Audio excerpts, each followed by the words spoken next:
आता हे इलेक्शनमध्ये रणधुमाळी चालू आहे, म्हणजे स्पर्धा चालू आहे. तर त्या स्पर्धेमध्ये तुम्ही उतरलात, तर तुम्हाला काय वाटतं आता? स्पर्धा असं नाही सांगू शकत मी. कारण की कसं आहे माहिती आहे का, हे लोक स्पर्धामध्ये नाहीच आहे.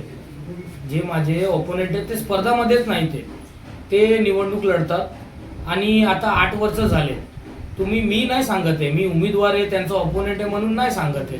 तुम्ही भीमनगरमध्ये जावा, तुम्ही सुभाषनगरमध्ये जावा, तुम्ही हरदासनगरमध्ये जावा, तुम्ही वर्तकनगरमध्ये जावा आणि कोणालाही विचारा की 8 वर्षामध्ये हे लोक किती टाइम एरियामध्ये आले, काय कामं केली आहे, तुम्हाला लोक उत्तर देणार याचं. आणि उमेदवारी, अशा लोकांना उमेदवारी दिली आहे.